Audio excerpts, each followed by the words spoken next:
There's one more, isn't there?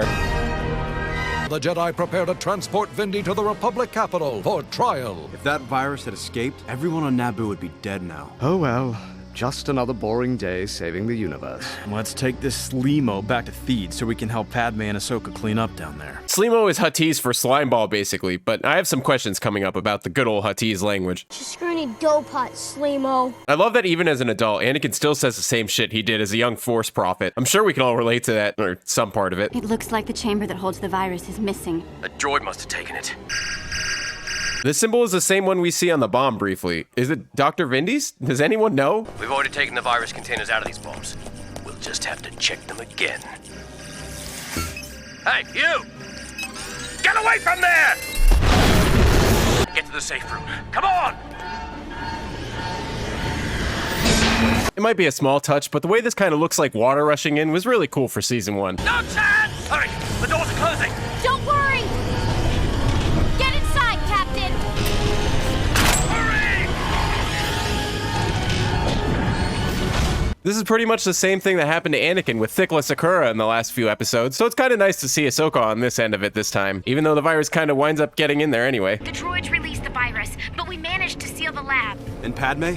Haven't heard from her since the bomb. Padme, I'm here. Are you all right? Yes, for the time being. Jar Jar and I were in a safety chamber when the alarm went off. We're wearing protective suits.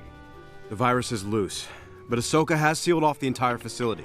There's a really awkward exchange between the Doctor and Obi-Wan if you pay attention. First he kind of just shoves him into a seat and he looks defeated as fuck, then they just kind of exchange these weird glances at each other as if they were talking, and Obi-Wan just randomly waves at R2 then folds his arms to continue the staring contest as he scurries away, which it seems is a victory for our good old boy Kenobi. Also, I love Jar Jar running around in the background. I cannot let that virus escape. Be careful. Wait, even the hazmat suits have that design?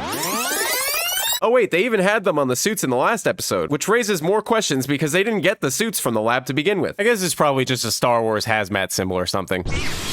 Where's the antidote, Vindy? My job was to manufacture a plague, not to cure it. Patience, Anakin. There's more than one way to skin a womp rat. Huh, that's a nice little play on one of those infamously weird sayings that kind of make you scratch your head, being there's more than one way to skin a cat. Like, what the fuck? Who comes up with this shit? All Naboo is doomed! We didn't close the door fast enough. We may be dead men, but we could still stop those droids. Senator Amidala, Are you contaminated? I'm afraid so. Believe it or not, this scene is the exact same one that we saw Padme arrive in at the last episode, down to the clouds in the sky and everything. Not only did they use the same scene, the ships actually fly the exact same path. They just replaced the asset. What? You saw the name of the channel? Dr. Vindy, you'll pay for your treachery. You will pay for this treachery! They rhyme. So, you think you found a cure? Possibly. Possibly. A little-known extract made from Rixa root, found only on Iego, World of a Thousand Moons. Let's go. Anakin over here like, hey, I know that place. Are you an angel? What? An angel. They live on the moons of Viego, I think. It is kind of ironic. That's one of the first things he says to Padme, and then years later has to actually go there to save her life. You must move cautiously if you... There's no time for caution. Once we contain the virus, we can send troops. No. Obi-Wan and I can handle it. I concur, Anakin. Damn, that's a nice moment, albeit a small one. We do see Obi-Wan take Anakin's side a lot in this show, but something about the way he begrudgingly agrees with him works really well at showing how much faith Obi-Wan still tries to have in Anakin, despite knowing his feelings for Padme are out of line.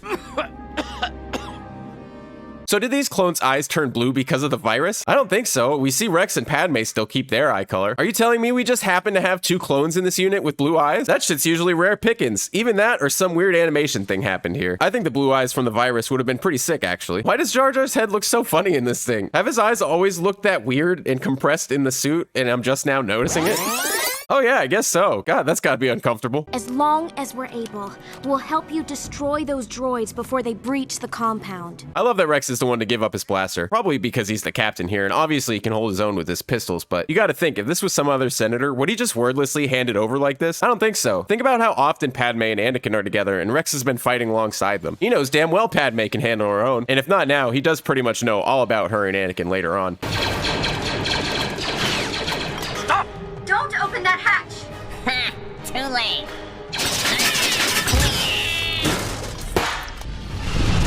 There it is, Iego. It looks like a graveyard of ships. Huh. Wonder who this guy is. You can actually see all the points of the meteors where the lasers are supposed to fire. You'd think these two force-sensitive Jedi would kind of notice something like that, huh? Which brings up some interesting questions on how they can fly into orbit but not leave. And wouldn't those meteors move ever so slightly upon firing? Wouldn't some of the space debris move them around too? You're telling me no one's found a big enough gap to fly out of yet? Also, what? Is this thing literally covering the entire planet or just above this settlement? Fuck, the surface of this planet looks sick. I love strange-looking places in Star Wars. The cliffs kind of remind me of the buildings on Coruscant, and also where Aang and Ozai duke it out in Avatar. Speaking of Avatar, the whole city propped above these cliffs like this kind of reminds me of Jet's forest hidden above the trees. Hold on to that Jet thing for a minute, by the way, will ya? Hey, the posters are back, baby! Kind of weird way to place them, though. Let's go. Anakin. Not good. I love these guys over here with their heads on backwards. Also, in classic Lucasfilm animation fashion, these are just the same ones posted all over the place. The ones with the red heads all have these dope-ass super battle droid left arms too, along with these RA-7 protocol droid heads. Welcome to Iego. Anakin, wait! Wait! Welcome to Iego. Hello, darkness, my old friend. Welcome to Iego. Very impressive. You just destroyed 17 defenseless battle droids without suffering a scratch. 18, actually. The venerable Jabo Hood requests an audience. Do you guys have any idea how long it took me to repurpose those droids? Your Jabo? Yep, infamous Jabo, who might as well be a copy of Jet from Avatar, who also is kind of a copy of Spike Spiegel from Cowboy Bebop, but that's none of my business. I think this is actually the first time we see these posters of clone troopers, but they'll pop up again somewhere. Oh, that's our cue. Channel 2.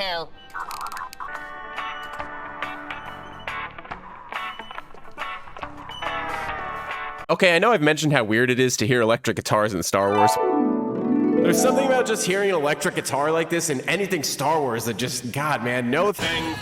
But this hits different. I guess it feels a little less out of place to hear just beachy music playing when it's coming from the show itself on a radio, not the score for the entire show. How'd a kid like you come by this many battle droids anyway? When the Separatists took off, they left all this junk behind. So you programmed them to serve you. No reason to let a good droid rust. You used a macro protocol to wipe them all simultaneously. I see you know your droids. I love this bonding moment between these two. It's small, but Anakin was building 3PO while he was arguably younger than this kid. Is this a glimpse of what Anakin would have been like had he never joined the Jedi and escaped Watto? What we need now is Rixarut. Do you know where we can find some? Everywhere.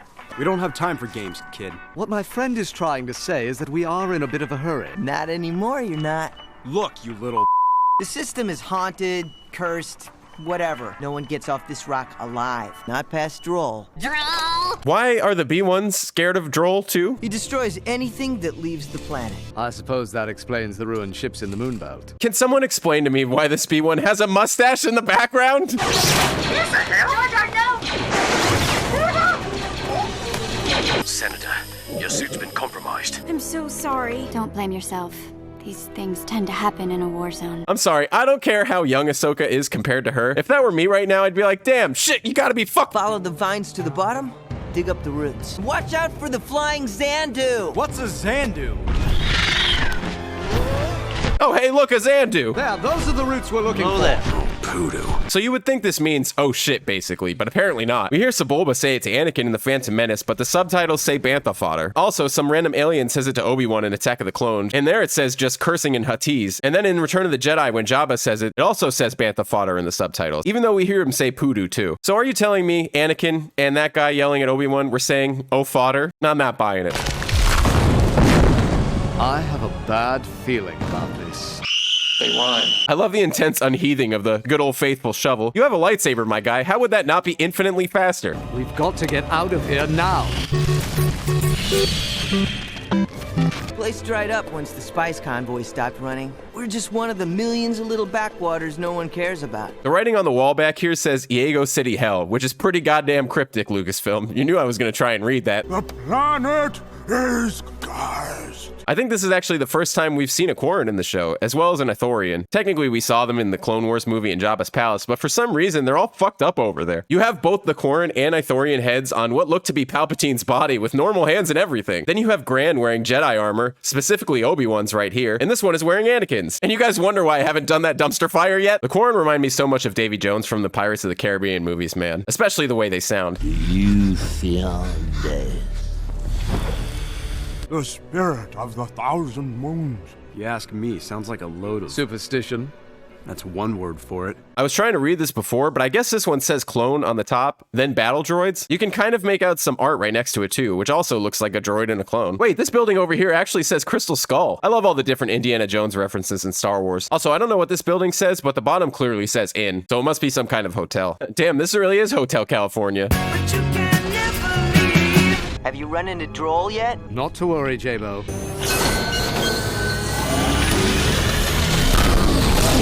Roll is just a super... We've triggered an energy field. All right, this shot looks pretty damn awesome. Yeah, look how damn different their body types are from humans, man. I can't believe they really did that shit in the movie. Also, this Nikto is wearing the same armor as the ones from the movie, too. The Separatists must have installed those lasers to prevent people from leaving the planet. Why would they not think it would be a good idea to stop people from getting there, too? Naboo is safe from further contamination. Promise me that no one will ever open this bunker. Goodbye, Anakin. No! Ahsoka's like, what the fuck did you just say? This moment of them realizing they're about to die, yet successfully completed their mission is pretty somber. Droll is not a ghost. It is a Separatist security system. You were lucky to escape alive. Simple as that. Did anyone inhabit Iego's moons before the Separatists arrived? The angels, of course. I love that they decided to bring this into the show. Such a one-off line from The Phantom Menace, and yet they actually are angels here, which in and of itself, you'd think they were more of a mermaid appearance kind of thing, like rare as hell and probably a manatee in the end, but she totally looks like she belongs on Mortis or something. Can you reactivate those vulture droids? Sure. We can destroy the laser emitter. And cut a path right to Milius Prime. What a waste. It's what these men were born to do. I hope that their sacrifice brings us closer to peace. Padme's such a good character, man. We always hear about the clones being made for dying in battle since they didn't have a choice, but Padme calling it a sacrifice reinforces the idea that, like Cut Lawquane, they do have a choice and are more than just cannon fodder. J-Bo, activate the droids. From this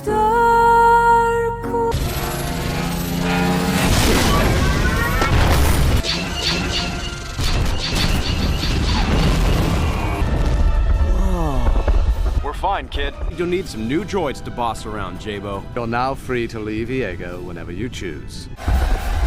Damn, that would be cool to watch. The whole veins all blue and visible thing really sells a sick vibe here. The only other veins I can think of are on all the Nemoidians in the show, and both look equally unsettling. Your Padawan was brilliant. I trust I'll see you soon, General Skywalker. Of course, my lady. Now, guys, is this really time for roleplay? Senator Amidala suggested we offer you training to help hone your skills with a blaster. I am not training him.